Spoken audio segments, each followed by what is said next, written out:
This is Pod Cast. Racing. Hello there. Welcome to a brand new episode of my podcast, Podcast Racing. Today, I'm going to be discussing a show that is surprisingly controversial. I'm going to be talking about the sequel spin-off series to Avatar: The Last Airbender, which is one of my favorite shows of all time and my favorite animated show of all time, The Legend of Korra. A note, Avatar is one of my favorite shows, not Korra. But just to clarify. So I'm going to be discussing The Legend of Korra with two very awesome people who have been on my podcast before, William and Tabetha. How are you guys doing? Hi. Hey, doing great. Yeah. That's good. That's really good. So usually when I'm talking about a certain movie, show, franchise, whatever, I let my guests go first to share their opinions and all that jazz. But this was actually my first time seeing the show. I have purposely avoided watching it actually because I have heard a lot of people say that it's not good and that it ruins the original show. And I've actually been avoiding it, but then I finally decided to give it a chance once I heard that it was going to be on Netflix on August 14th, and a few of my friends, including you guys, actually really enjoyed it and were recommending it to me. So I actually started though a day early on August 13th. I was able to get a free 1-month trial to CBS All Access, and I binged all of The Legend of Korra, all 4 seasons within a week and a half.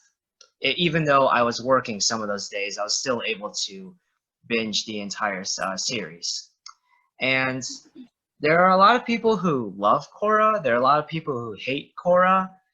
And I'm kind of in the middle, but more so in agreement with the people who hate Korra. I am personally not that big of a fan of The Legend of Korra. I am not surprised, but I am very interested to see why you say that. Yeah, same. And I think that I'm also sort of in the middle somewhere, but I'm interested to hear what you have to say. Oh yeah, I have a lot to say when it comes to certain elements of this show, including the actual elements themselves. So first, I'm going to talk about just the overall seasons, one by one. So let's start off with season 1 of The Legend of Korra. It's bad. It's pretty bad. It's messy. It's incoherent, and almost none of the characters are interesting. The villain Amon was kind of boring, and he got a little bit more interesting towards the end. Oh, and by the way, spoilers. Full spoilers for all of Legend of Korra. If you have not seen Legend of Korra yet, then please stop watching. Watch the show if you want, and then come back.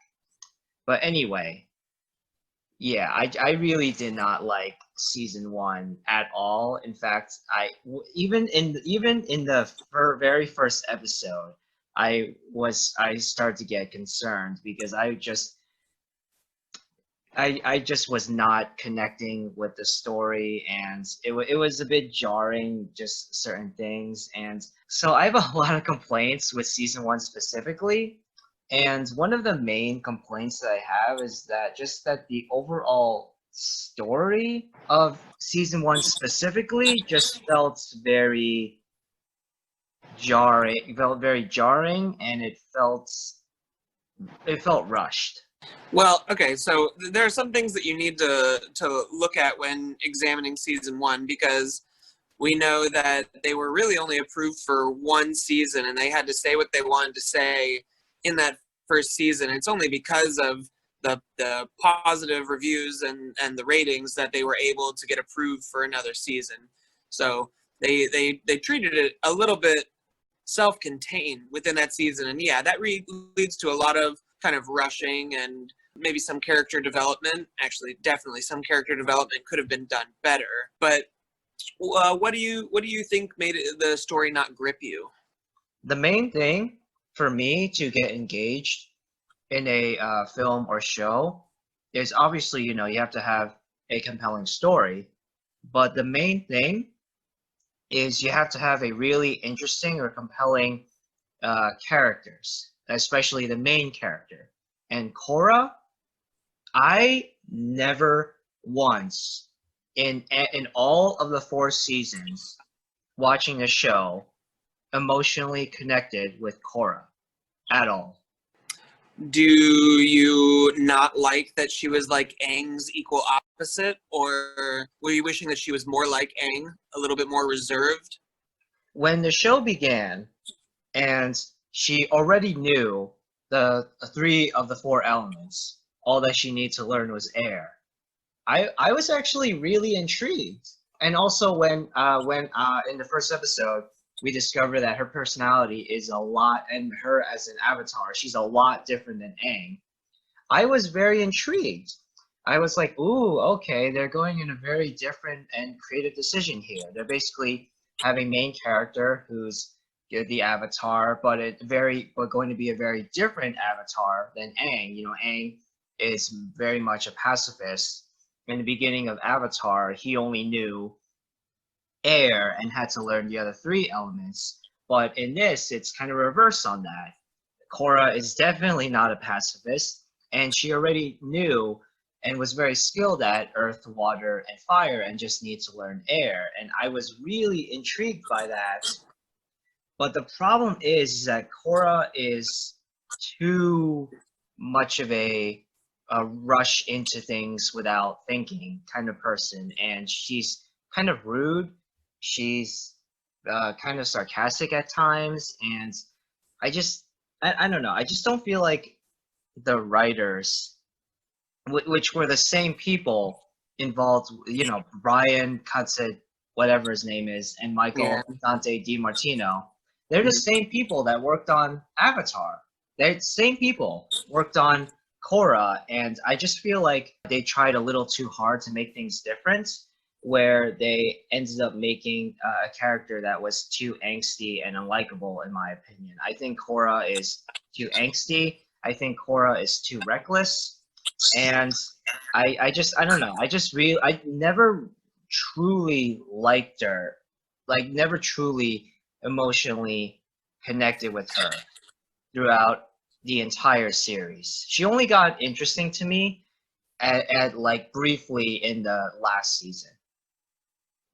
All right. Well, I have a few things to say in response to this. My first thing is I agree with you. I think that she's really hard to like, especially in the beginning seasons. I hate with it like 4 exclamation points the love diamond that was going on in season 1. I thought that was some of the dumbest stuff ever. I just hate that kind of stupid crap. I feel like the love in Avatar: The Last Airbender was definitely better written, and secondly, I think it was more enjoyable because they were children in a lot of ways, and even Sokka, who was older, it was like innocent, good love. There wasn't all this like cheating behind everybody's back, trying to force things to be interesting. So I hated the love diamond so much. But something I will say about her brash personality, if you think about it, Aang ran from being the Avatar for so long and hated, like that was his main conflict, is that he was just like, I really do not want to be the Avatar. And Korra, I mean, from episode 1, she punches through a wall and she's like, I'm the Avatar, deal with it. Pew, pew, pew. She's like all ready to be the Avatar, and she's so excited. So I think that's one part of her brash personality.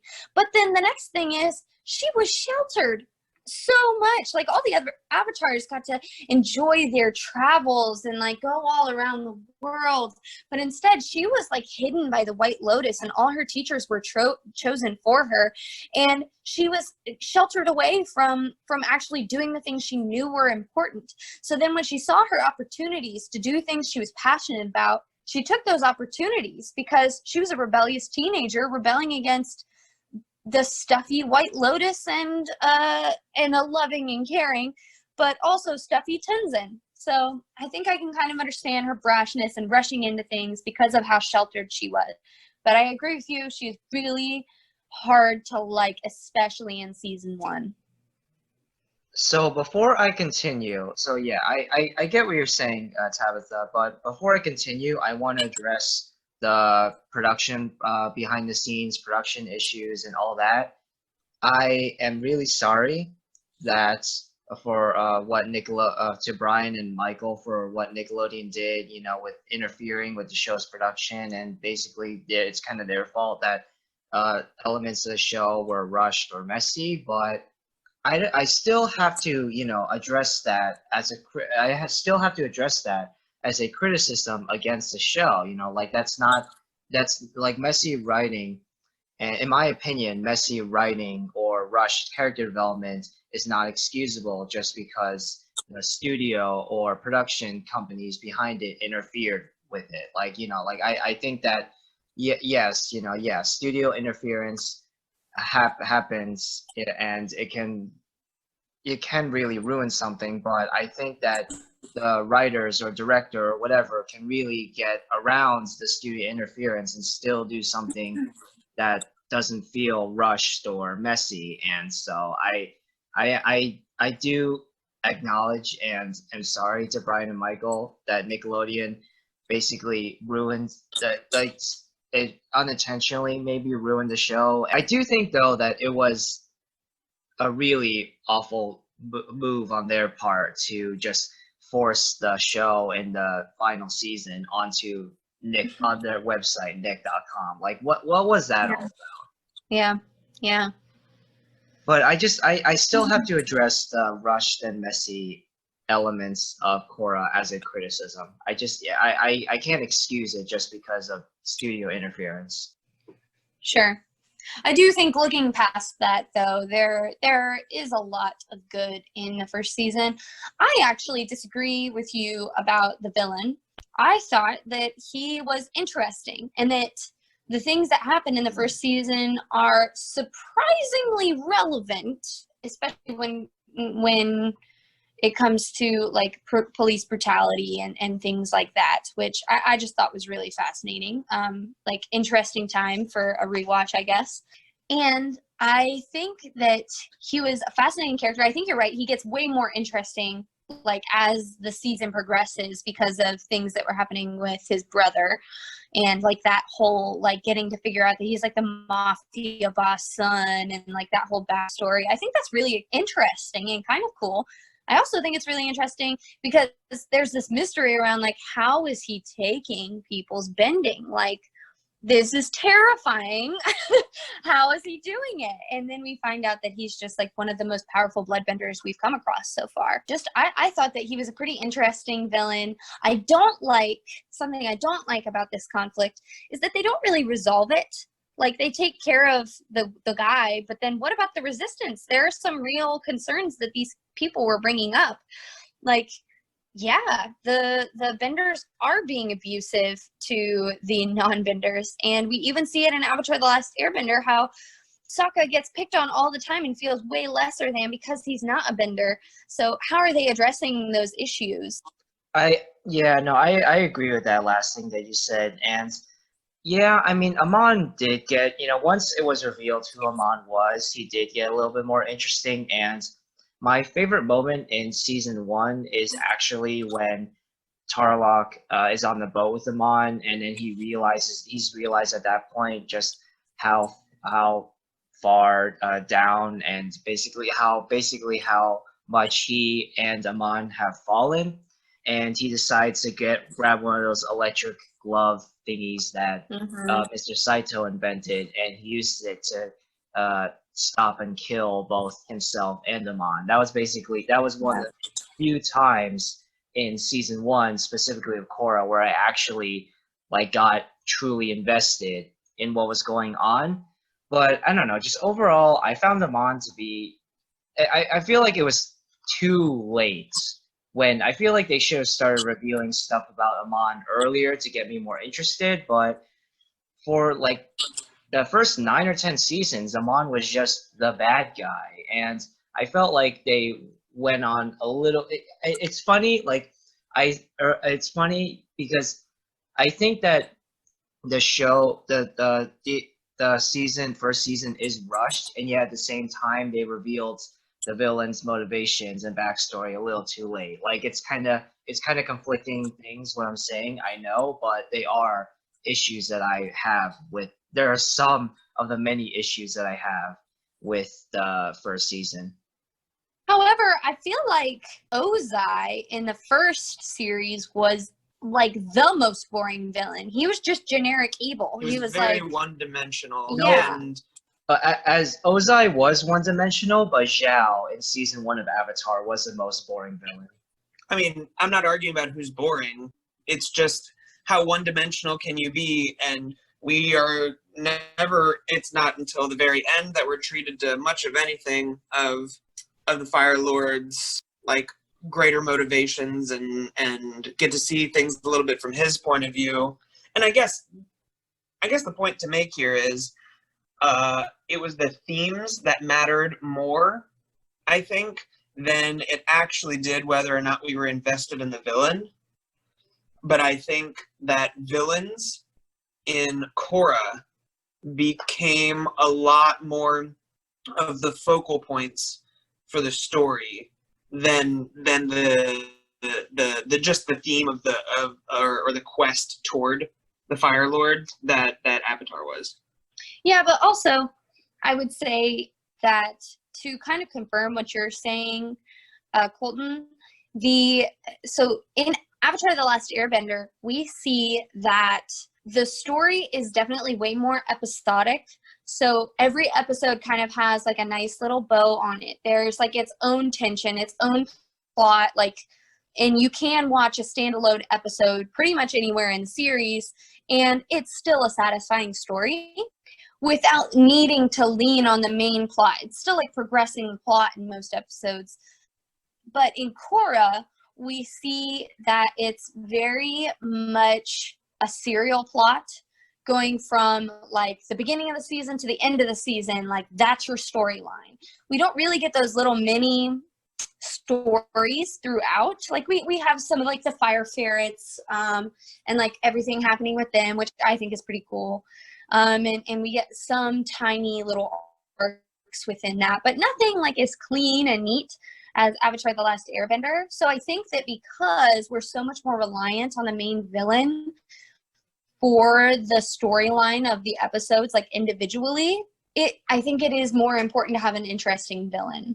But I do think that he was an interesting villain, so yeah. I'll be honest, like I'll be honest, me personally, I didn't find any of the villains truly interesting except Zahir. Zahir was awesome. Yeah, Zahir, he's so Yes. cool. Zahir is actually a really cool BA character. He's the only villain that in the entire show that I was genuinely intimidated by at times. I liked Zahir and I liked Amon. I was not a fan of Unalok Ugh. pretty much whatsoever. Yeah, And- Unalok was boring. And Kavira was I thought how interesting she was as a villain depreciated Yes. over the season. I think so too, because we're not there yet. But at the beginning of the season, I didn't know whether to think she was a villain or whether she was a hero. Like, It makes her interesting. it makes her so interesting. But then as she goes through, the season, it's like, oh, she's clearly evil. You're kind of losing all your interest to me. And then it just, it's not that great. I completely agree with what you're saying about Kavira. At first I thought that they were going to make her a sort of anti-hero type of character where, she is doing all these bad things, but genuinely means well. But then she ends up just They definitely had like a that. villain. Yeah, and I think that's actually one of the things that they were striving for with all of their villains. You kind of see it summed up by Toph in book 4. You see how she said each of them had like good ideologies that were carried to extremism, and so you can kind of see how each of them them was at least a little bit in their eyes trying to make the world a better place. Mm-hmm. At least, probably at a point. Probably at a point before they became jaded and disillusioned. Except for what's his face? Second season. What's his name again? Unalok? No. Unalok probably had a point in his life where he thought, if I just became Nick Avatar, the world would be that better. probably wasn't his original thought.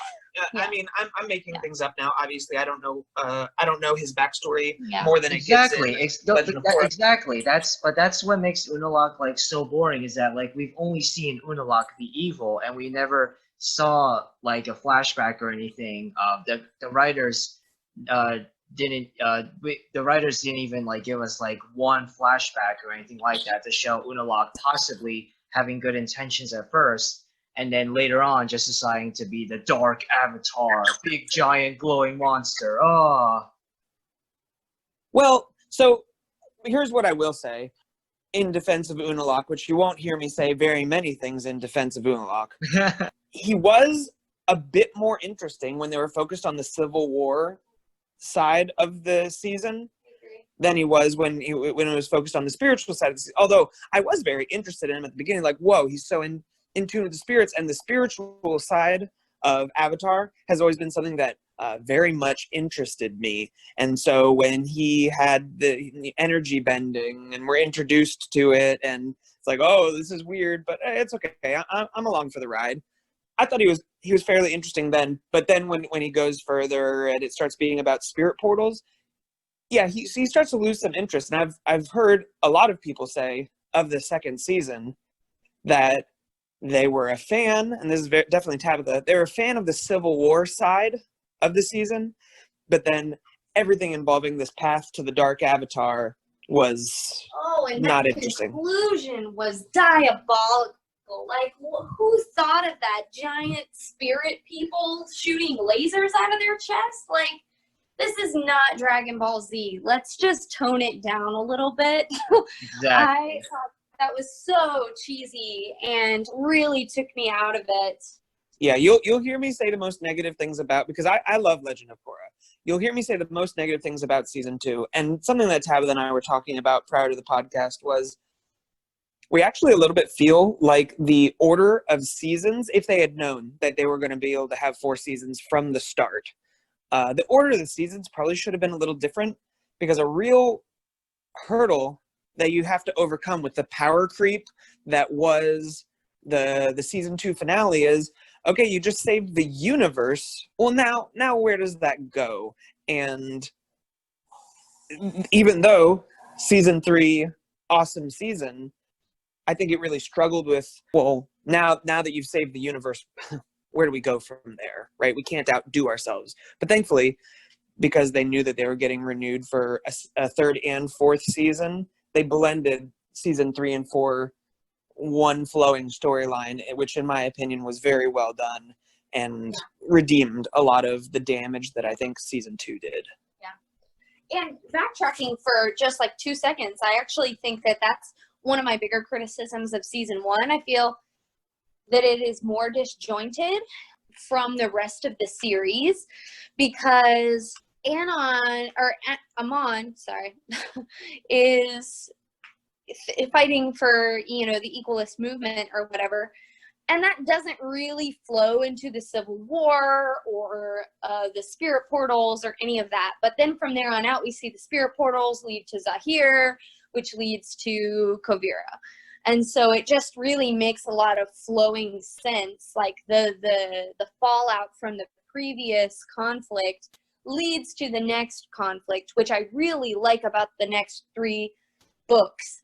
But that first season, it doesn't flow into anything else, and we never see what comes of the equalist movement. So, or even how it impacts Republic City.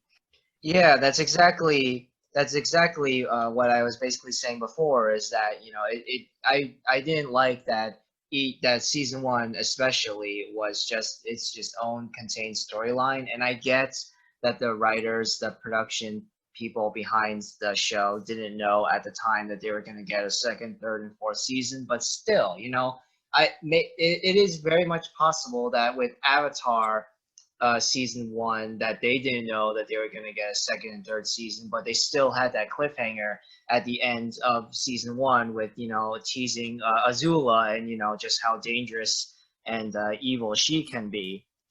But talking more about season 1, I don't want to address this, and Tabitha, you actually already did address my biggest issue with season Don't 1, say pro bending. Don't say pro bending.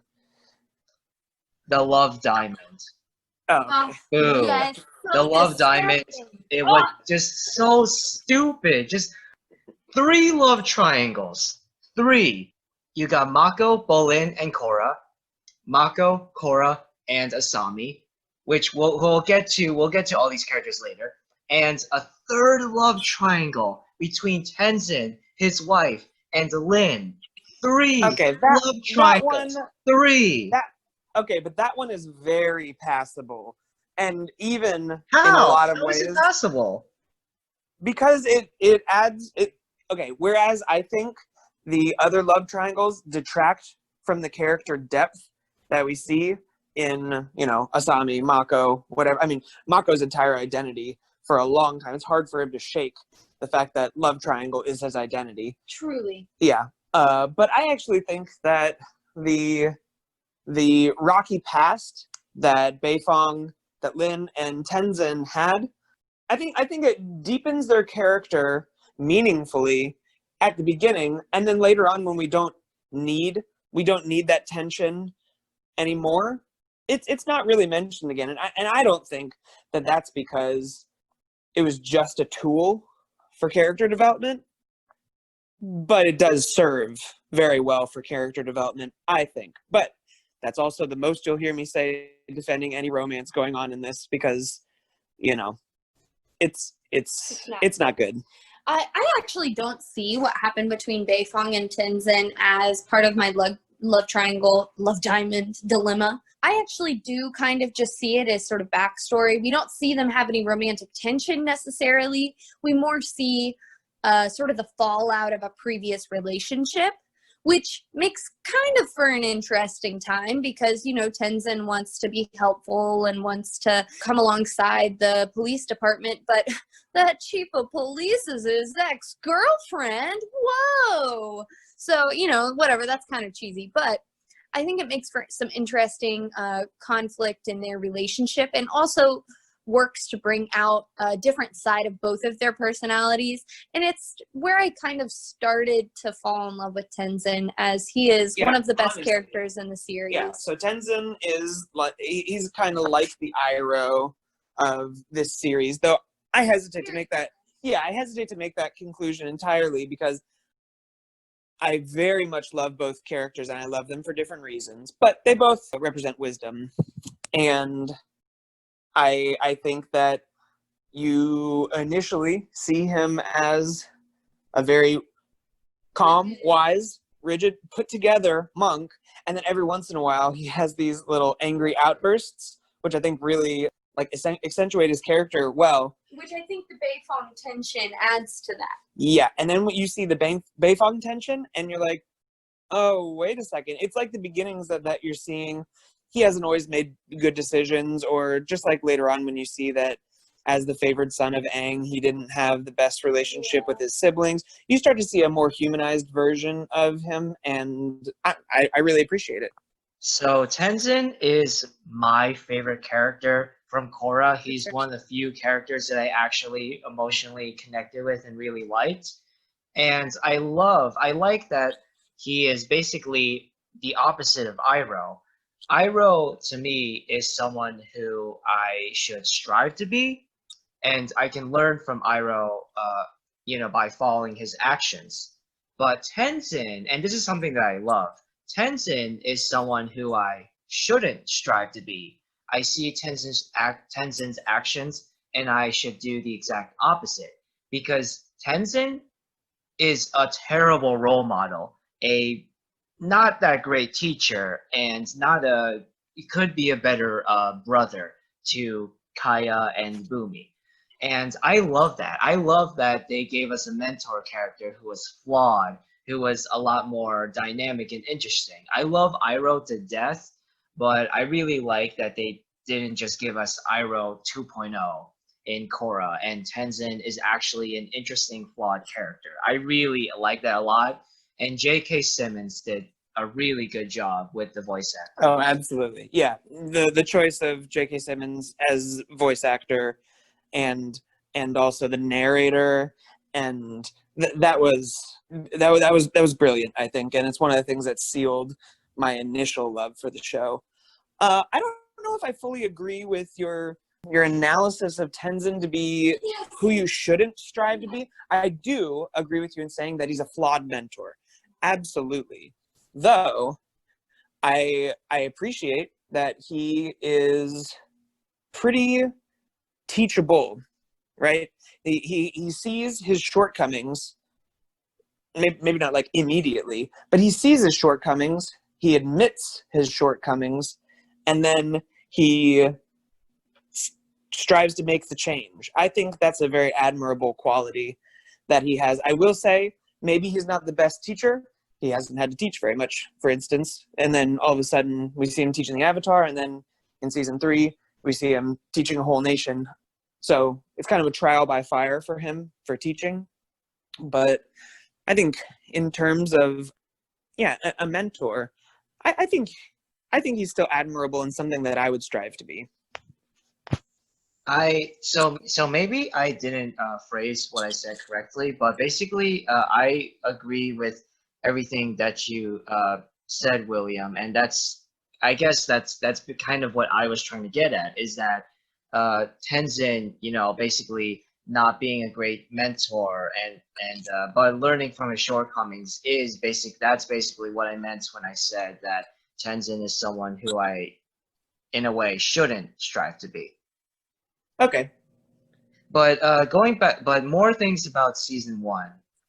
So I'm basically just gonna be jumping around the whole season because I just have so many negative things to say about it, and I'm just I can't really just go like narratively just address by issues. I just have to pick them off one by one randomly because, well, no, I'm actually going to be saying them, my issues with season 1, from the stuff that made me the most angry to the stuff that made me the least angry.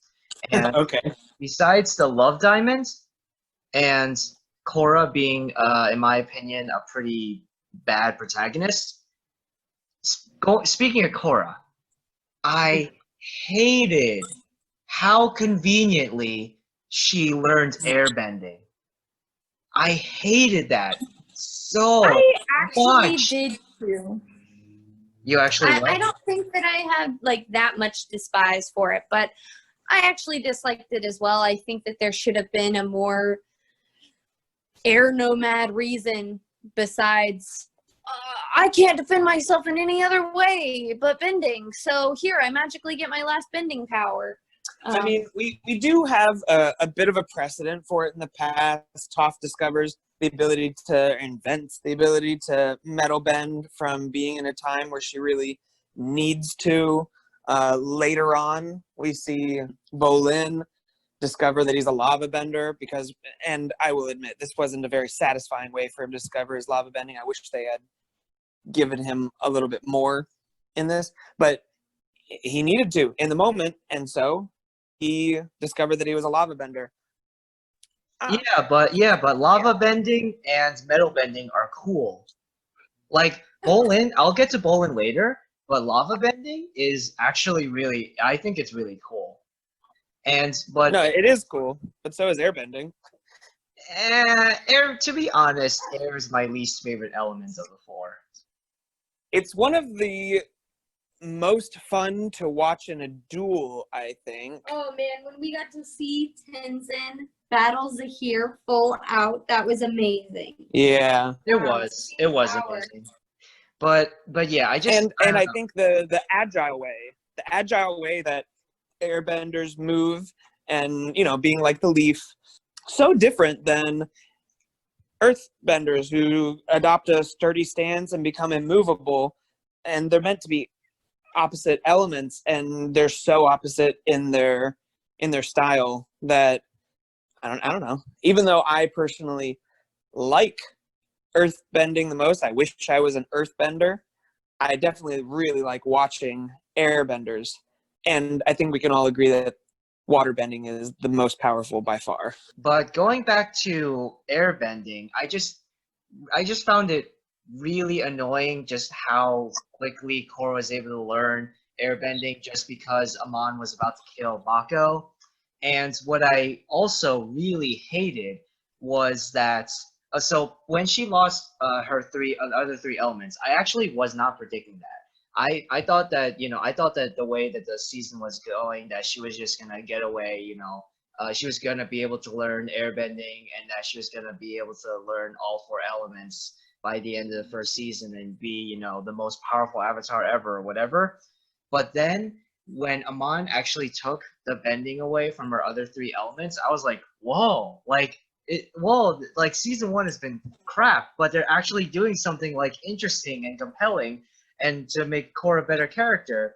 And then at the end, when Katara couldn't heal Korra, I thought that, maybe, oh, that's going to be interesting to see Korra being an avatar who only knows air, and maybe she'll relearn fire, water, and earth later on in the next seasons. Like, I was actually getting really excited, and then all of a sudden, Avatar Aang shows up and says his corny line about, oh, in our worst moments is when we are our strongest or whatever. And then she gets her bending back. She's able to go back into the Avatar state, and then she can give Lin and other benders their bending back.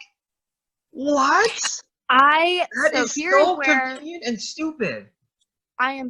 This is where I'm so upset that they only knew that they were going to have the one season, because I think a pretty interesting story. I don't think I would have wanted to watch her relearn all the elements, because William was making the point over here.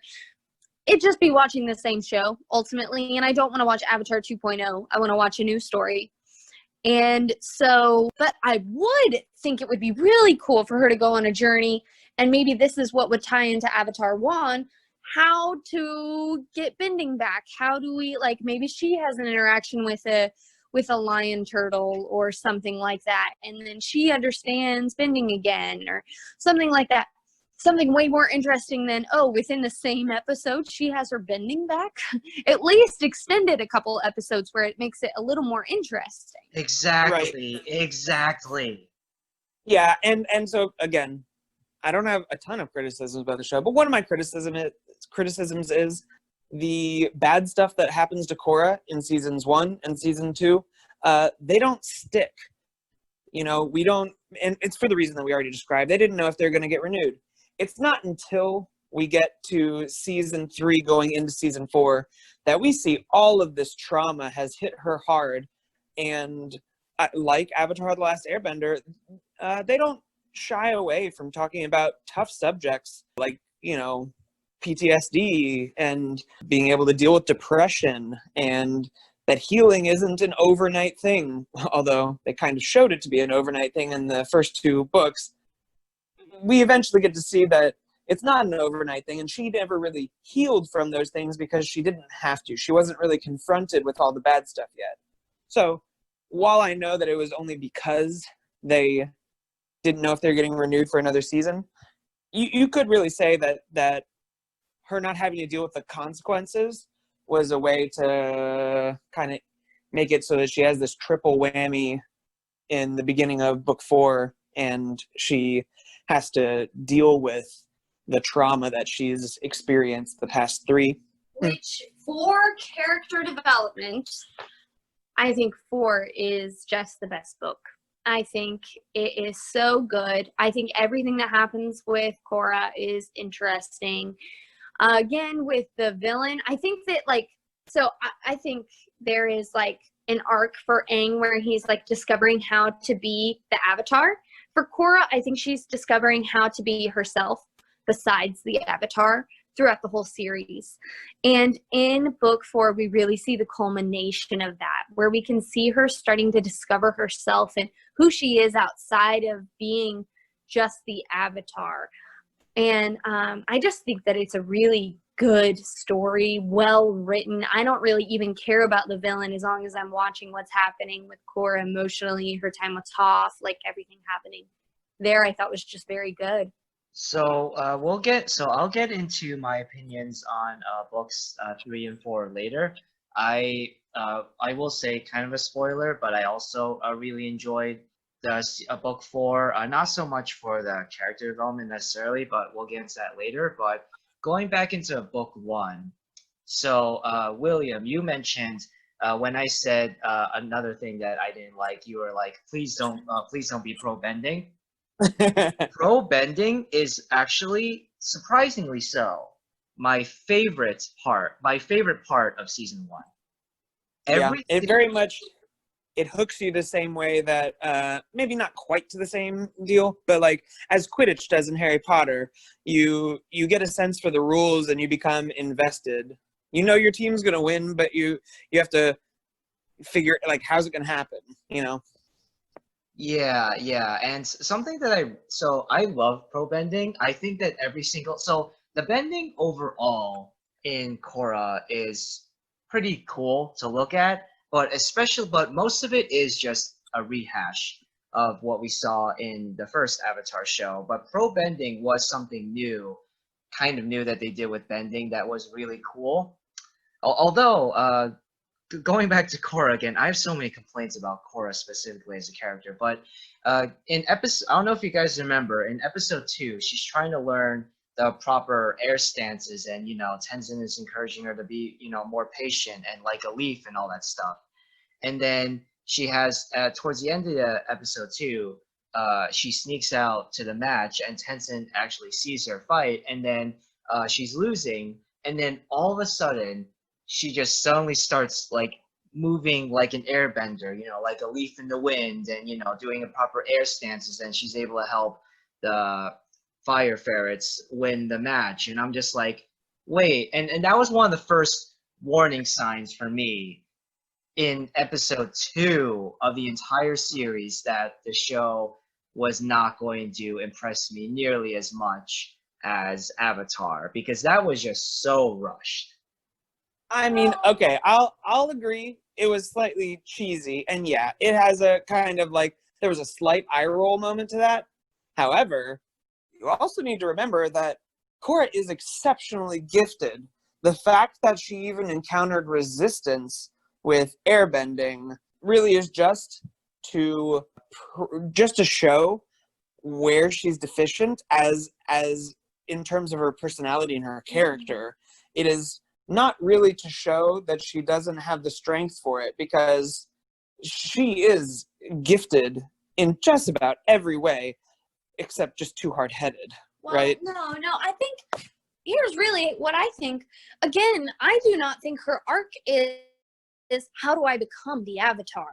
Because she has been doing an incredible job with that already. She, like you said, she mastered 3 out of 4 elements when we first met her. Like, she gets airbending like right away. Basically, she had some resistance, but it was almost none. Where she lacks is understanding the spiritual world, which Aang was exceptionally gifted in. Like, where he was gifted in the spiritual realm, she was gifted in bending. And her arc is way more about getting in tune with her emotions, with the spiritual realm, and who she is as a person outside of the Avatar. I think we're not watching the same show we were with the last series, where we're watching someone become the Avatar. She already is the Avatar when we meet her.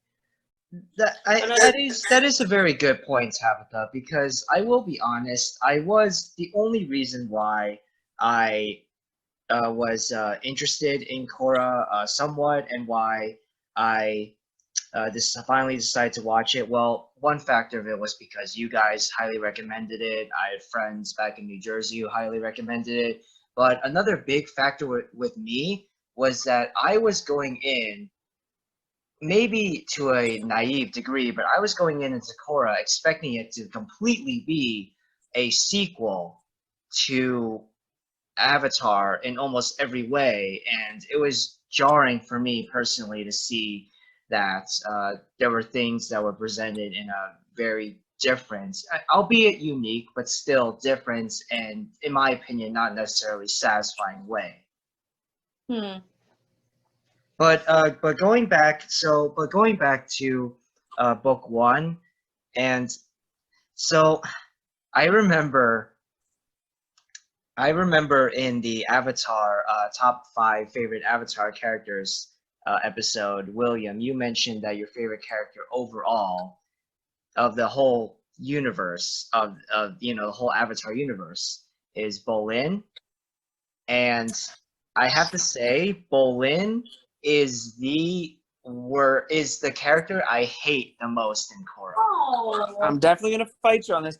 In my third, this was my third rewatching. I think I actually changed my answer to Tenzin. Tenzin is actually my favorite character, for several reasons, personal reasons, lots of things. I like Tenzin. Bolin is my second favorite, and I will stick to my guns on that. So let me have it. Change my mind. And that's perfectly okay. It's perfectly okay to have that opinion. But to me, Bolin is annoying, unfunny. The voice actor is okay.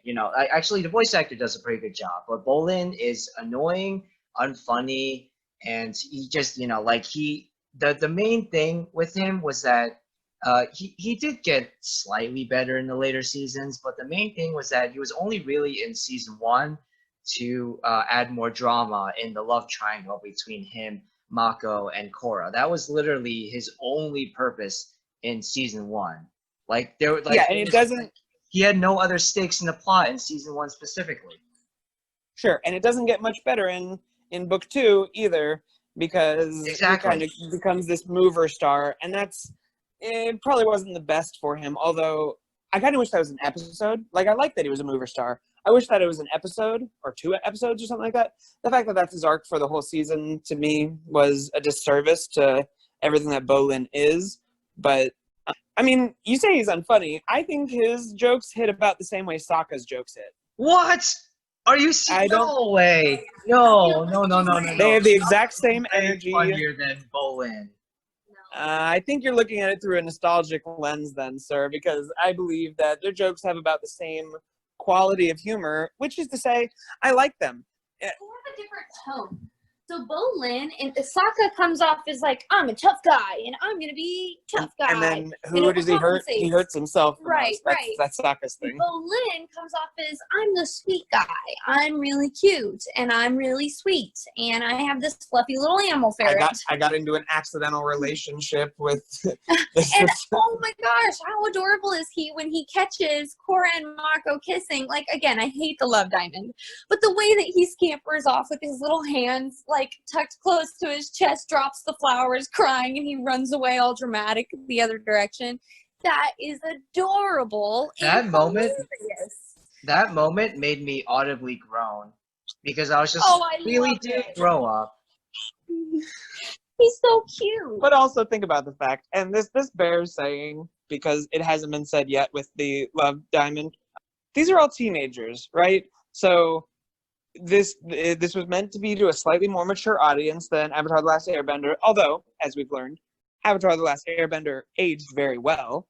This was meant to be a slightly more mature show because they knew that their fan base had grown up as well.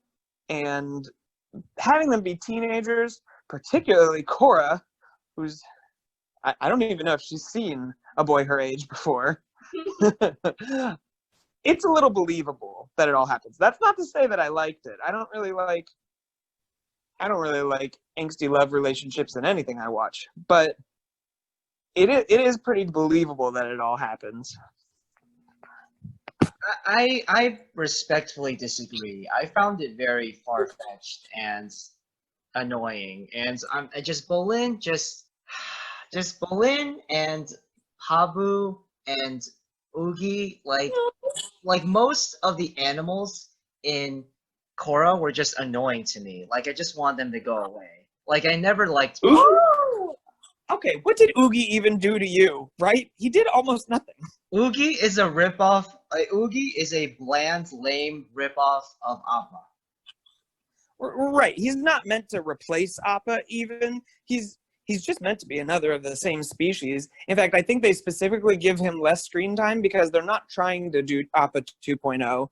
They just have another sky bison. I mean, And oh my gosh, the fire ferret is so cute. He's adorable. Okay, if you like Momo, then he's perfectly fine. I will say he's a little less essential to the team than Momo was. Momo helped them out quite a bit more. Pabu had a couple nice times when he like bit through bindings and stuff like that. But in general, he serves the same adorable purposes that Momo did. And I would actually say he was cuter than Momo in most situations, though, I mean, take that for what it's worth, right? What's funny is that I have a friend in New Jersey, and I think her favorite character, or at least like one of her favorite characters, is also Bolin. And I get why, I get why people like Bolin, but I just, especially for the first 2 seasons, I could not stand the guy, and I wanted him to die. Oh my goodness. Colton, you've cut me deep. I'm sorry. I just did not want him around. I wanted him to either die or just go away somehow. Like I never truly liked him until once he learns lava bending, I was like, okay, that's kind of cool, and I guess you can stick around Bolin because you know lava bending now. But just and season 4, they did do something kind of interesting with him, involving him working with Kavira, but we'll get to season 4 later. But as much as I dislike Bolin, the most useless and character with the biggest wasted potential is Asami. Oh. Yeah, I mean, they didn't give her as much character development as I would have liked to have seen. Yeah, she was definitely a great character. She was meant to be like kind of Suki 2.0, but in her own way. And she was a good character. I do think she was still useful, but I also agree that she wasted potential. She could have been bigger. I think especially if Mako dropped into the background a little bit more, because Mako's the character that I don't care about. Yeah, same. I really don't care about Mako. If Mako dropped into the background a little bit more, and a little bit more of his screen time was replaced with Asami, I think that would have been a positive change. Especially considering they're pushing this whole thing that she and Korra had some romantic relationship, which I don't see. I mean, I kind of get the hints that they throw out there. Yeah, it was definitely intentional. It was definitely intentional on their part that they did it. However, I don't know. To give that much screen time to these other failed relationships, and then if you actually want this to be the sticking relationship, why didn't it get a little bit more screen time? Right, like Korra and Aang had a lot of those quiet. Katara.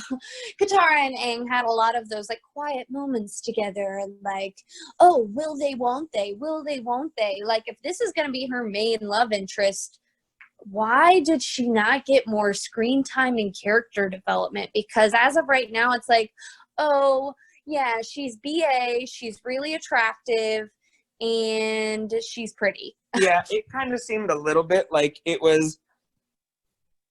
Actually, I heard a YouTuber talk about it pretty well.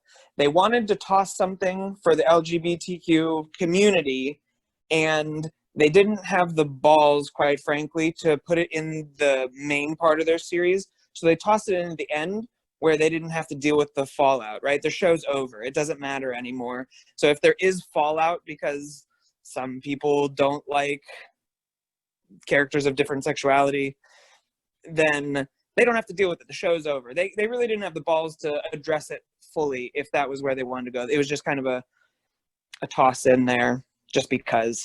Yeah, I do wish that either the writers in Nickelodeon had the balls to actually go forward with it more, or just not have it, But I do think that that there was potential for Korra and Asami to really have a strong relationship, and an interesting one considering how different they are from each other personality wise. But I didn't like that they just threw it in the final in the Yeah. finale, and that it was just like a quick like 2-second thing of them holding hands. Yeah.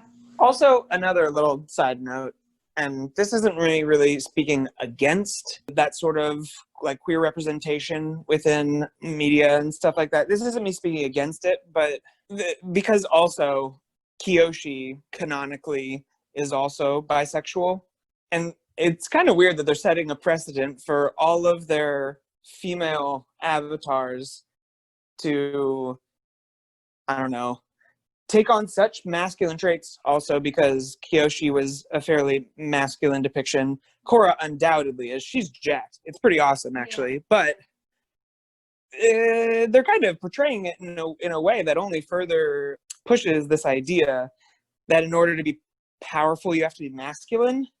Yeah. And pursue women. And I don't know. I don't fully like the direction that goes. And I think it's also powerful if you're trying to push something, and Tabetha says this all the time about a lot of things. It would have been really powerful also if the main interest of the series was a really strong platonic friendship between like two female lead characters. You don't ever see that. Like they had such a potential to go from like, oh, we hate each other because of this love diamond and boys, to go into this like fantastic female relationship, which honestly, the first time watching through, William was watching me like a hawk, because he was like, how are you going to respond to this final scene where they walk into the portal together? And I was like, oh, that's so great. They're like going to go travel together and be friends, and like, oh, like that's amazing. I had no idea that they were bi, because it doesn't read like that to me. I think a more powerful reading of the situation, even though it's been like verified by the writers that it was bisexual relationship. I am so sad that it wasn't about these strong females getting together and being awesome friends and traveling the world together. Right. Like, that's great. Not everything needs to be exactly. Yeah. So one element that I think that Korra actually did better than Avatar, in fact, the only thing that I think that Korra did better than Avatar, slightly better, was the music. Oh my God, the music was incredible. I'm really surprised to hear you say that, because I would probably say the opposite. I don't think that the music of Legend of Korra had as deep a meaning as Avatar: The Last Airbender, where you see that every episode of Avatar: The Last Airbender, the intro music is different to foreshadow what's going on in the episode. If it's something that's going to be more soccer related, you get to hear a little bit of his theme in the intro to Avatar: The Last Airbender. And that probably lends itself to how episodic in nature Avatar: The Last Airbender was, that they're able to kind of encapsulate each episode with a different theme. And I didn't see that level of depth in Korra's music. It was beautiful, but yeah. I personally have the same problem with the music that I have with Republic City as a whole. So I think that it is an incredible world that they've created. You look at Avatar: The Last Airbender, and the world building is impeccable. Like, every nation has an in-depth culture, and their bending is so tied to their culture, and like all of the innovations that come out of their culture is so deeply tied to who they are as a people. Now, how on earth did we get to steampunk 1920s America when we had a bunch of Asian cultures Asian-based cultures to create a Republic City? That doesn't make any sense to me. I actually really don't like that aspect of world building. While I love 1920s America, I love swing music, and I think that it's a really fun place to set a story. I think that it was a bad idea to put it in Korra and in this world, because it doesn't make sense. I don't understand where they got, I get where they get the technology in a lot of ways, But the culture, like, why are we in 1920s New York? It doesn't make sense, and it bothers me because something that was unique and interesting about Avatar: The Last Airbender was that it wasn't Eurocentric. It wasn't, like, Americanized. It felt very otherworldly, like we had never been there before. It was so authentic feeling, like they did so much research into building those cultures. And now I feel like it got thrown away in a lot of ways in favor of another American show. I get that. Yeah, I get that. There were elements of the setting and the world building and the expansion on bending in certain ways that intrigued me, and there were other elements that disappointed me. Yeah, like the Americanization of the world as it moves on from Avatar Aang to Avatar Korra was a little disappointing to me. I did find elements of the world building interesting, but there were also parts of it that just made me go like, I don't know about this. Yeah, for me, I heard someone say it pretty well. The everything that happens in Legend of Korra feels very much like Avatar: The Last Airbender ended, and then everybody took to the internet and said, "Oh, that was awesome, but I'd love to see this, and I'd love to see this," and then what Legend of Korra turned into is a fanfic, where it was like, wouldn't it be cool if Avatar: The Last Airbender had been set in the Roaring 20s, or wouldn't it be cool Avatar: The Last Airbender plus mechs? And those things fell a little flat, though I did find myself getting swept up in the vibes of the steampunk in the 1920s. I felt myself getting wrapped up in that every single time I saw a mech suit. It completely broke my immersion. And so while I do love some elements of the kind of fanfic feeling nature of Legend of Korra, because, hey, I like fanfics. I think they're fun. If you try to mash too many things together, you will end up with something that has like trouble with continuity, I feel. And so that's another criticism I guess I have of Legend of Korra. Yeah, no, that's that was very well said, and I agree with that as well. And I don't really have, oh, actually one last thing I have to say about book one specifically. So I actually really like Tenzin's kids, except in book one, they were so annoying. But then in book 2, 3, and 4, they got a lot more funny and interesting, especially Jinora. I'll agree. Jinora is my second or third favorite character. This watch through has really screwed up my whole order, so I can't put people in specific order, but Jinora is most certainly one of my favorites. I think she represents a great character, and I think I agree with you. They were more annoying. Overbearing. I think they were trying to figure out in book one which comic relief was going to stick, and they found what stuck and what kind of didn't, and then the pieces that didn't, they moved on to have relevant meaning within the plot. Yeah. That is now that you mention it, yeah, that is another issue I have with season one, is that there were too many comic reliefs, and season one overall, I appreciated elements of season one. There were a lot of interesting ideas, but overall, I just really, it left a bad taste in my mouth, and I really did not like it. If I were to rate this out of 10, I'd probably give it like a 4. Oh. Yeah, I did not like it. Well, then I'm going to hate to hear what you have to say about book 2. Oh. So book two, a lot of people, I saw online, a lot of people who are fans of Korra, and a few friends of mine say that book 2 is the worst. And I have to disagree. I actually kind of enjoyed book 2. There were only a few things that I really didn't like about book 2. Unalok, Bolin still being his annoying self.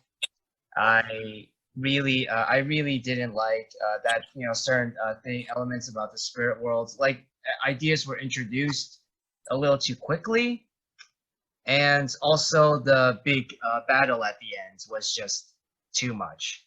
Trash. So here's my thing. Book 2. I think the beginning was great. I liked the Civil War. I even liked Unalak at that point. I thought it was kind of interesting that he was like kind of coercing Korra into doing his bidding. I thought that that was really interesting. And oh my gosh, I loved Avatar 1. I thought it was Avatar beautiful. 1. But here's my issue.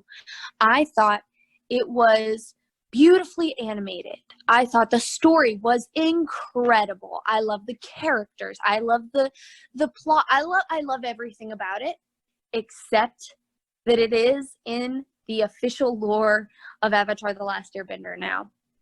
I think that it does not have a place in this world because I think that it firstly over explains something that is meant to be a mystery. I think that things like we were taught in the first series that the people learned from nature how to bend. And while we see Avatar 1 learning to fire bend with the dragons, and we even see him do the dance of the sun or whatever that dance was called with the dragons, I'm a little sad that they weren't like in tune with nature, and so therefore they learn from the badger moles and the moon and the dragons. Like, that's way more fascinating to me. And also, we see spirits acting like people, which has never been something that we've seen before. We've never really understood the motives of the spirits. They're mysterious and strange and otherworldly, but they feel like little people that are just cute in Korra, and that bothers me. So I love the story. I don't think it has a place in Avatar: The Last Airbender.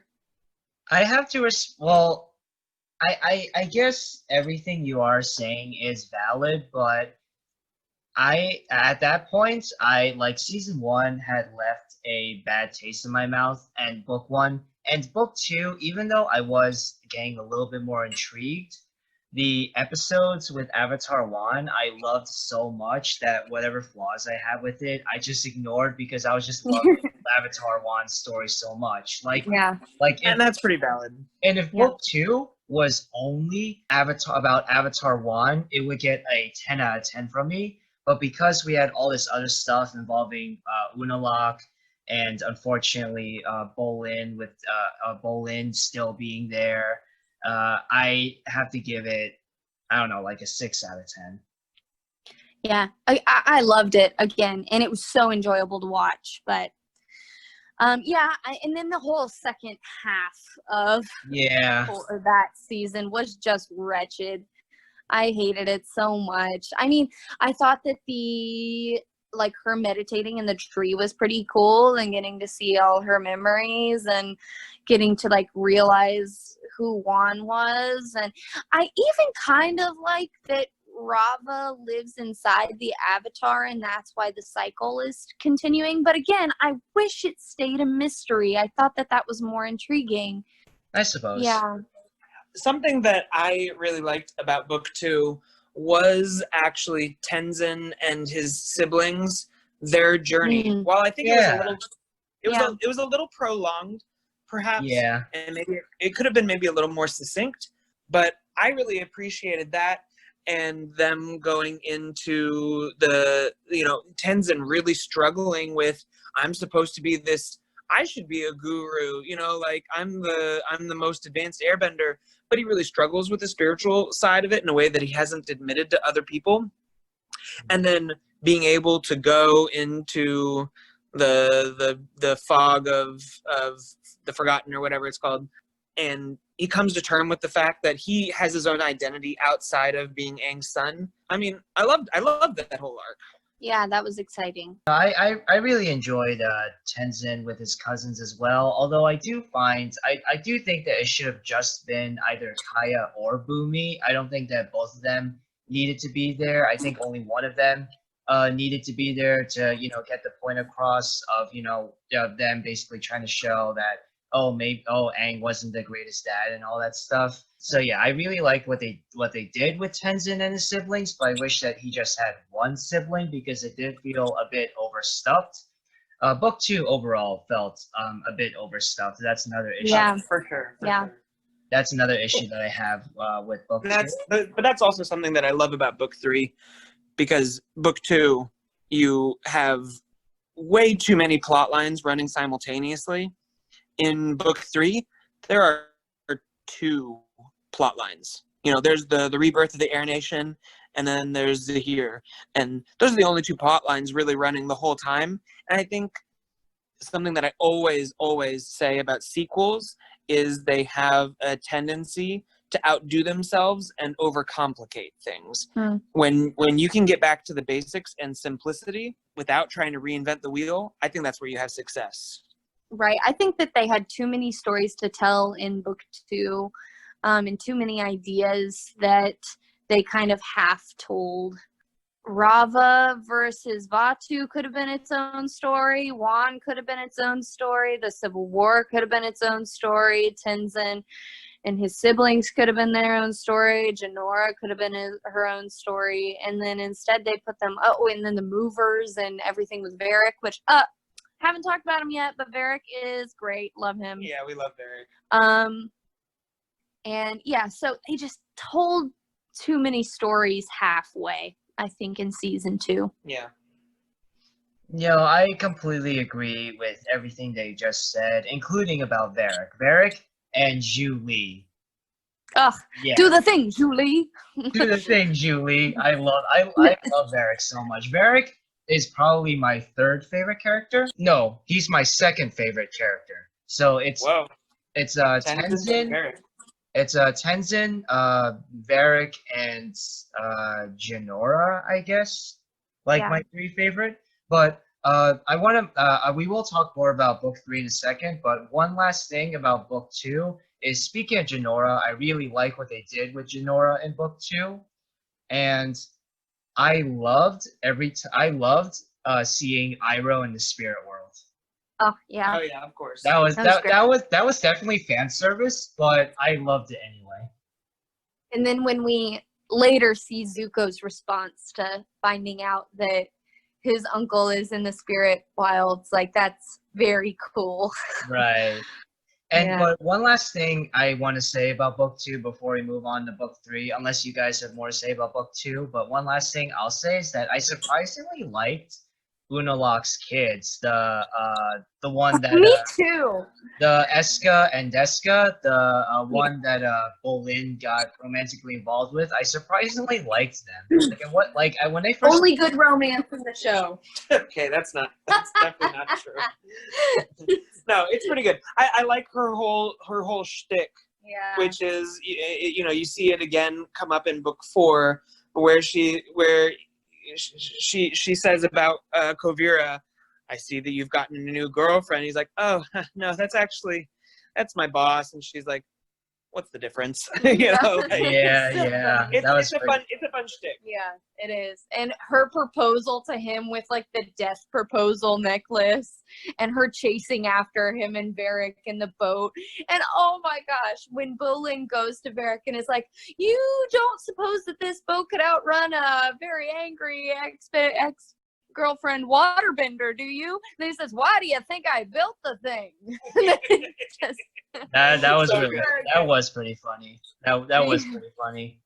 As much as I don't like Bolin, pairing him and Varric together often was a very smart choice by the writers.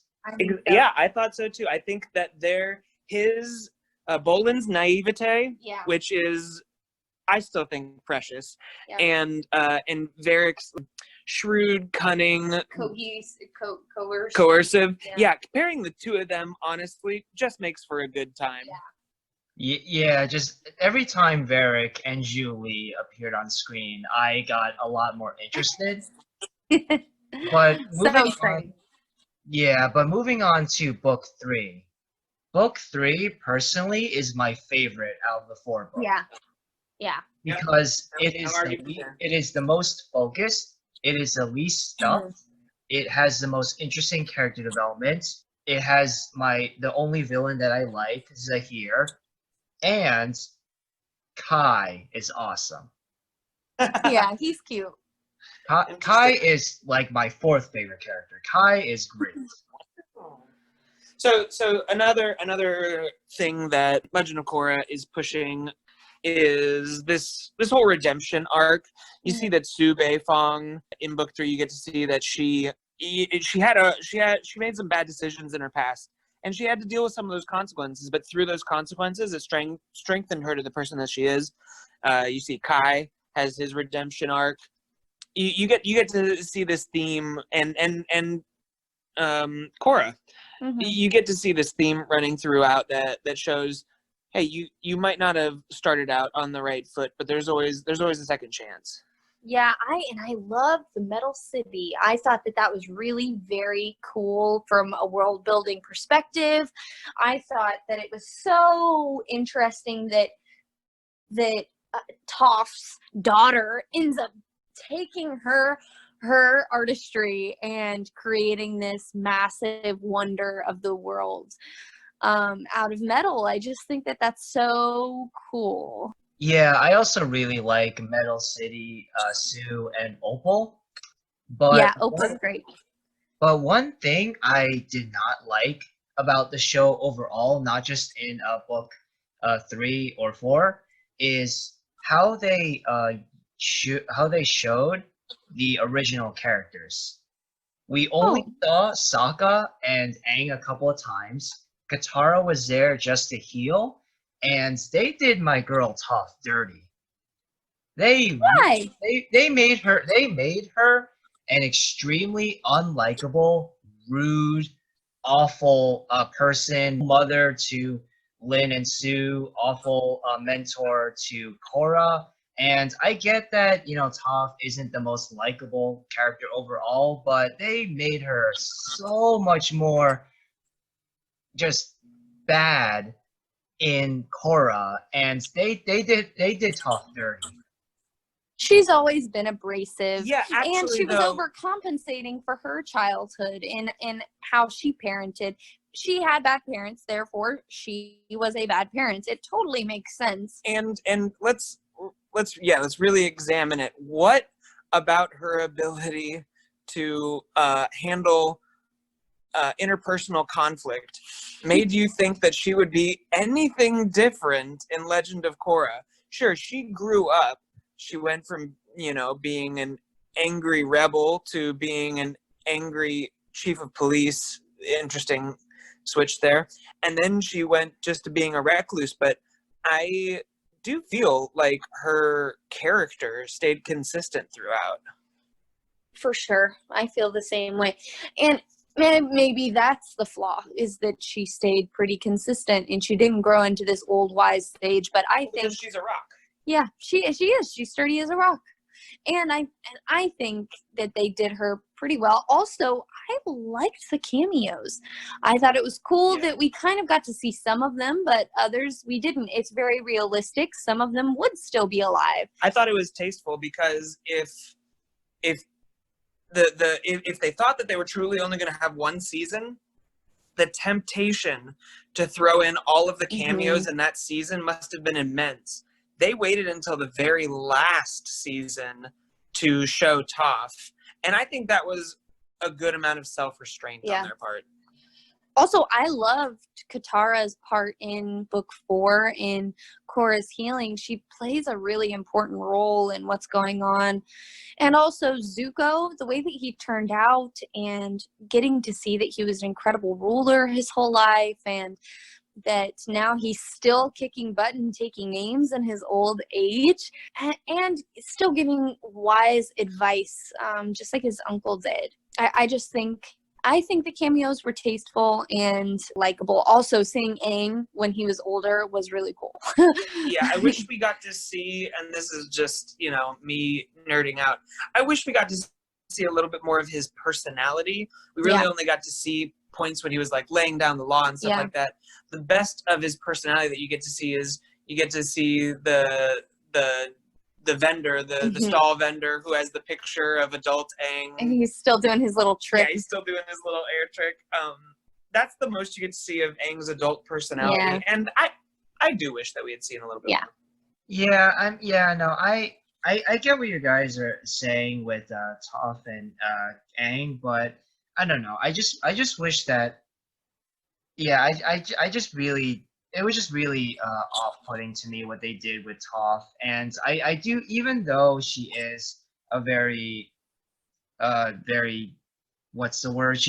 I wasn't expecting her to grow a whole lot, but I was expecting her to be slightly more mature and better and not, commit a crime by hiding the facts, by purposely ripping up the paperwork and report of her daughter Sue committing a crime. Like that was just like that was where things that was when I really started to get worried about what they were doing with Toph. I don't know. Yeah, I it's think funny how police can be corrupt. I also think it's interesting though that you like Tenzin because he's flawed, but you don't like the fact that they took your favorite characters from the original series and made them flawed as well. I think it's good that they showed you, hey, just because you love them doesn't mean they're perfect. She was so far from perfect, and all of them are far from perfect. Katara maybe comes off as kind of perfect because She's a little bit of a Mary Sue character. she is, and she's always been that way.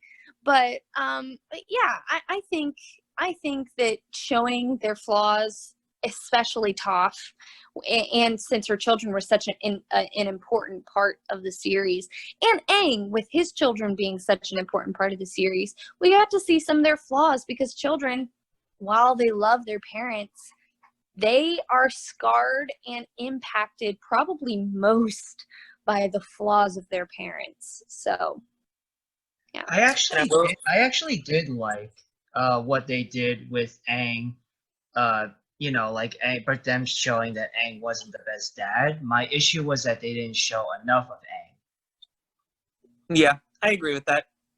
I agree with that, though. I think that they brought the problem, they like teased the problem out so that we could fully see it enough with just the discourse between the siblings. But yeah, a little bit more Aang would have been nice. And I think they were trying not to make the mistake of the Star Wars series in leaning on nostalgia. I think that they were forging their own path, and they did have cameos, which was good and I think important, but they didn't want to lean on that, and they wanted to make sure it was its own story. So I respect their decision to leave Aang out of it for the most part. I am glad that when they revealed Toph in her old age, she was the same stature as she was when she was in the main series, because we see in flashbacks that she was a normal height person, but thankfully she has shrunken back down to her original stature, and it helps preserve her in my mind as the short character. Little sturdy gal. Yeah. I mean, it's interesting, Tabitha, that all that you said about all characters we love having flaws, because that's exactly why I loved what they did with Luke in The Last Jedi, which was one of the most controversial creative decisions from that movie. Right. A lot of people really didn't like what they did with Luke in The Last Jedi, and I'm now me saying it out loud, me echoing my dislike for what they did with Toph echoes what a lot of people are saying in The Last Jedi. So I think it's very interesting that you brought that up, and I wonder why. I do wonder. It is interesting that I like what they did with Luke in The Last Jedi, but I don't like what they did with Toph in The Legend of Korra. Yeah, interesting. But yeah, so but going back to book 3, I really don't have many issues with book 3. I think I have one minor issue and one major issue. So so book 3 is my favorite. I actually really love that one a lot. But one minor issue that I have is that certain elements do feel a bit rushed, and like the stuff with the Earth Queen felt a tad bit rushed. Not to the point of it, being like annoying, but it did feel like they could have developed certain things with the Earth Queen a bit more. But my real big issue, Zahir being able to freaking fly. As soon as Zahir started flying, I was watching it on my tablet, as soon as he started to fly, I almost grabbed my tablet and threw it against the room in anger. Well, here's the thing. Imagine what every earth bending has metal bending, and now they added lava bending. Fire bending has lightning bending, and maybe even something else, because you saw when Korra ended up washed up on the shores in the Fire Nation, they used fire in an interesting way on her that was like healing or medicinal, and that was very interesting to me. Waterbending, don't even get me started in all of its different applications. It has like 5 different applications or something like that. Air has nothing. It's pretty spiritually tied, stuff like that, but it's not spiritually tied the way that waterbending is, where you can energy spirit bend. bending. Energy bending, yeah. Air has nothing. Air kind of needed something, and if you were going to give it something, I think that's one of the more tame things that you could have given it. Right, we've been expand the seeing universe. how many ton bison fly through the air magically all this time, and they learn from the sky bison how to airbend. So I think it actually is kind of a logical evolution, and he had talked about it for a long time. And he had just lost his girlfriend, so like his tie to this earthly realm or whatever had kind of ceased to be or whatever. So I think I don't have a problem with it. Yeah, I think how they brought it about was pretty good. Yeah. I liked how devoted he was to the teachings of Guru Lahima, and I think that I think they brought it about pretty artfully. I don't understand. I respect your opinion, but I don't understand it. It just felt something that was. I know that Zahir's a character who, even though he just learned airbending, he was basically already skilled at it. Even though he just inherited airbending due to the spirit portals being opened and all that, and Boomy and other characters being able to inherit airbending, Zahir was already skilled at it, even though he just inherited it because he had been studying it for years and decades.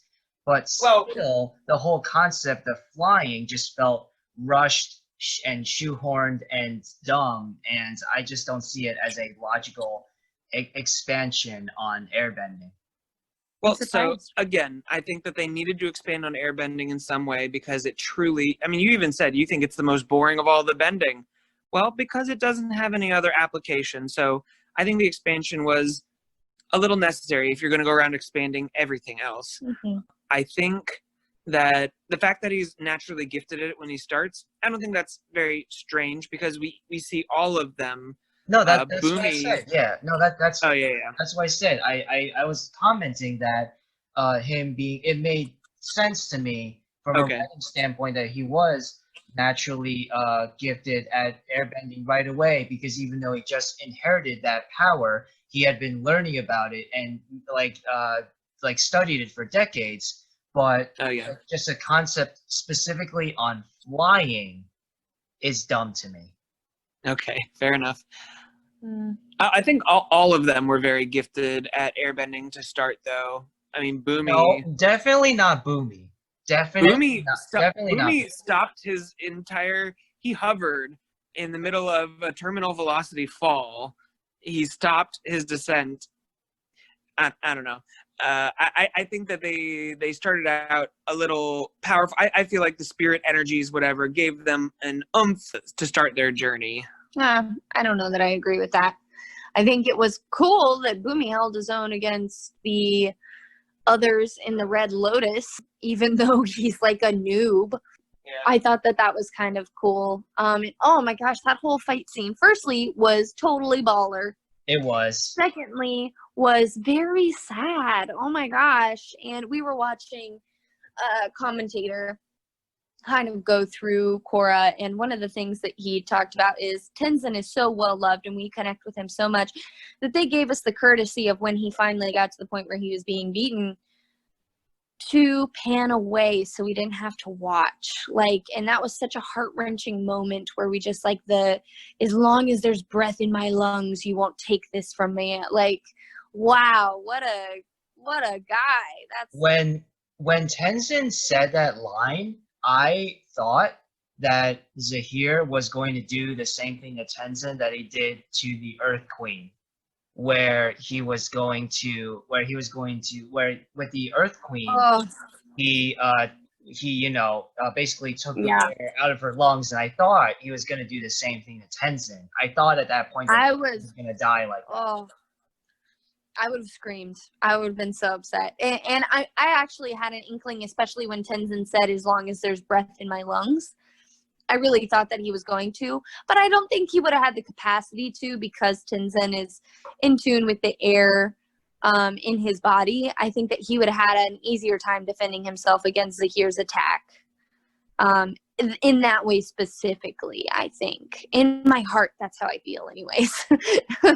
Definitely more than the Earth Queen, because the Earth Queen's not an airbender. Right. But referring to that pan away, I actually thought that was more cruel in a way, because our viewers' imaginations, or at least my imagination, tends to be worse or more extreme than probably what the writers were intending. And so when they panned away, I imagined like something like really gruesome or awful happening to Tenzin, and I was like, dang it, like why'd you have to pan away like that? Well, I mean, you already knew what was happening. You saw that he was getting water whipped and he was, like getting hit with rocks. You already saw what was happening. The pan away was so that you didn't have to keep looking at it. It wasn't a prolonged shot. Yeah. We didn't have to watch him suffer for too long. We saw enough to kind of allude to what was happening. And that was enough for me. Yeah. But do you guys I think that's basically like book 3. I love almost everything about it. I only have a couple of minor issues and one major issue with the flying, but do you guys have anything else to say about book 3 before we move on to book 4? No. All right, so book 4 is book 3, 7 out of 10, really good, just a few issues. Book 4 is also a 7 out of 10. It's my second favorite out of the 4 books. Yeah. But my biggest issue with book 4 is that the latter half, the second half, was to me very predictable. Almost everything that happened, I was able to predict. I was able to predict that. Spirit lasers? Sorry? Spirit lasers? You predicted that? Yeah. Oh my gosh. I did. I hated lasers in this. I kind of was able to predict that Kavira would be able to build a weapon, and that it wouldn't necessarily be a weapon that the heroes could. I couldn't predict exactly how or what the weapon was, or like how like Kavira would be able to build it so that our heroes couldn't destroy it quickly, but I was able to predict that she would build a giant weapon. I was able to predict that Sue's son would turn back to the good side. I was able to predict that Kavira would turn herself in. I was able to predict that Mako would try to sacrifice himself, but then still live at the end. A lot of things at the end of season 4, I assumed it would happen, and it happened exactly as I predicted. Yeah, I think that I kind of agree with you. The beginning of book 4 is actually really engaging and heartwarming and heart-wrenching at sometimes. Yeah. And basically Korra's whole plot during that portion of the season at least was very good. But then, there was a turning point. It just sort of decreased in value for me, like, as the season progressed. Well, again, the whole Bolin Varric side pieces were pretty good. Yeah. And the fact that Bolin was accidentally working with a Nazi, I think that was actually very fascinating. That was cool, It really shows how someone with a very good heart, who's a little naive, can get suckered into doing something and find themselves in over their head. Yeah. And a real mark of how good you are is if once you realize, oh no, what I'm serving is not good, do you stay with it or do you depart from it, even if departing is hard? Yeah. I don't like Bolin overall, but I did like what they did with him and Kavira and Opal in book 4. And Yeah, I the also, tension between him and Opal, that was good. yeah, and Mako. So Mako is a character that I'm kind of just. Well, I mean, I kind of liked him at first until I realized that he was basically just there to be, oh, angsty boy and oh, oh, I'm so like, oh, I'm still cool and stuff, and oh, I don't care about anything except for my brother and stuff, and him being involved in these dumb love triangles. But what they did with him in book 4 and Prince Wu, who I surprisingly enjoyed, that was interesting. Really? I'm I surprised. surprisingly liked Yeah. Prince Wu. I didn't find him annoying. I thought I would find him annoying when he was first introduced, but then I was like, I actually like Prince Wu. Yeah, I thought he was annoying. Yeah, he annoyed me a But bit. yeah, I but get also, I mean, he was meant to be kind of annoying, The fact that I found him annoying and that Mako just isn't my favorite meant that every Yeah. time I saw him and Mako, Yeah. I became uninvested in the plot. That's true. That's And exactly. that's partly what made me like Kavira at the beginning. I was like, yeah, obviously this prince sucks. Like, start a new government, Kavira. But then obviously she went evil and whatever. And fascism is bad, blah, blah, blah. But yeah, no, at the beginning I was just like, well, I don't like Prince Wu, and Kavira seems pretty good. So That's kind of how I felt as well. It was like at first, and well, the writer succeeded in tricking us into thinking that at first Prince Wu is such an incompetent leader and Kavira actually has good ideas, and then they reveal that Kavira is actually an evil dictator, and maybe Prince Wu isn't as incompetent as we thought, and so that was the writer's intention, and they succeeded in tricking us into thinking one way and then actually turning that upside down. But yeah, like your criticism of Prince Wu definitely valid. At first I did think he was a bit annoying, but then I did actually start to like him a bit. But what you said about you basically got disinterested every time you saw Mako and Prince Wu, that's basically throughout the whole show how I felt every time that Bolin showed up, and almost like half the time with Korra. In reference to what you had just said about you think that they subverted our expectations with Wu being a ditz and Kavira actually having some savvy, I agree that at the beginning, Wu was a ditz and Kavira did have savvy. I actually think that it was lazy writing that it flip-flopped and Wu turned out to actually have decent ideas and Kavira, I mean, while it is kind of natural to become hungry with power and not know how to relinquish it even when you should, I think it would have been a far more elegant ending if maybe Kavira couldn't be completely overcome and it turned out that she actually was the more competent ruler between the two. or even if what's Beifong's sister? Sue. Sue. Even if Sue stepped up in the end, she saw Kavira being Sue a was dictator. so anti.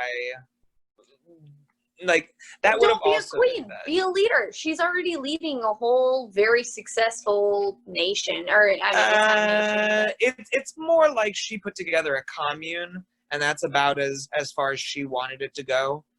I don't know, as while she would have probably done a good job, I don't think Sue would have been the right choice for leading either. I mean, honestly, Me neither. yeah. Me neither. Yeah. I don't think that's. Yeah, I think that honestly, leader either. yeah. But I think that as long as she didn't go full tyrant, Kavira had a shot at doing something good. And I kind of don't like how it was a little bit lazy that they said, you know what's really easy? Let's just push her over to the edge to where we can all see that she's clearly evil, and then she becomes the villain that we need to put down. I think keeping her more complicated than a clear villain all the way throughout would have been a greater service to her character. also, let's not do giant mech battles with lasers. Yeah, no more next. Yeah. or lasers. Well, to be fair, the entire show has lazy writing. So, but what's it called? I do agree that the giant lasers and the mech battles and all that stuff at the end was kind of was a bit much, and it was kind of cheesy and predictable that Asami's dad sacrificed himself, and I was able to predict that too. And I actually wish that instead of Korra fighting and taking down Kuvira, it was actually Sue and Lin who went inside the giant suit, and Korra was just doing something else. Yeah. I feel like it would have had more meaning, probably. It would have had more meaning because Sue was the one who took in Kuvira. I wish that the final battle was, instead of Korra and Kuvira, was Sue and Kuvira. I have said some pretty critical things about Korra. I do want to end by stating all of the things that I think make it a truly good show. Because if you just listen to what I said, it almost doesn't seem like I'm endorsing the movie. The show. I love the show. And I do want to end on the note of reminding everyone why I think it is truly a worthwhile watch. Yeah, no, please do, because a lot of the stuff that you said has actually been surprisingly negative. And I remember you telling me that you actually prefer Korra over Avatar. So despite all the criticisms, why do you still love Korra, and why do you prefer it over Avatar? So when I said that I prefer it over Avatar, it was not to say anything ill of Avatar. I think Avatar is masterfully written. I think it is the better written of the two, for sure. We've already talked about the kind of lazy writing that occurred. We know that Avatar was approved for, they wrote all 3 books all in one at the same time. So it had a cohesive plot. It was not as cohesive for reasons that we've already described with Legend of Korra. So it's not the writing necessarily, but I love the world building, minus, of course, random Americanization, Westernization, and giant mechs, or mechs in general. Minus that, I love the world building of it. I like the way that it went. I give it, I'll say probably a 9 out of 10 for world building. The 2 things that I just said, the reasons that I won't give it the 10 out of 10. I love that we got to see the political disarray of the Earth Kingdom in the wake of everything that happens. I think that part is really well done. Yeah, I mean, I think it's a good story. I like the characters. I think that they're really fun. That was one of your criticisms, Colton, but I think it is a strong point. They're all pretty lovable at the end. I'm not a huge fan of Mako, but I think everybody else, I would be friends with in person. I like them. So obviously, I love Avatar way more than Korra. I would basically give all 3 seasons of Avatar a 10 out of 10. Maybe the first season of Avatar a 9.5, but it's still amazing. So, and with Korra, I really wanted to like Korra, even though I was skeptical about it since they first announced it back in 2011 or whatever. So I wanted to like it because when people recommend me stuff, especially really good friends of mine, like you guys or friends I have in New Jersey, when people recommend me stuff and it's related to stuff I love, I really want to like it. I went into Korra knowing about, some people, don't like it. Some people have major issues with it. And I was like, okay, maybe I'll give it the benefit of the doubt. But book 1 left such a bad taste in my mouth that even though I enjoyed the rest of the seasons much more, I still couldn't truly love them. Not just because of issues that those books 2, 3, and 4 had, but also because of how much of a bad taste book 1 left in my mouth. So, in my mind. That's basically my thoughts on Korra. I'm sure that there's some stuff that I'm forgetting to address or mention, but we've gone for a really long time now, so I kind of want to wrap things up.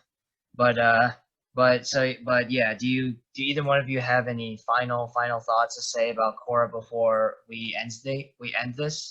I appreciate you having us on to talk, and I really liked having an excuse to rewatch the series. So, Yeah, doing these podcasts is always fun, and yes, and that will be the end of this episode on the Legend of Korra. So thank you again, William and Tabetha, for appearing on my podcast. Always a pleasure. Absolutely.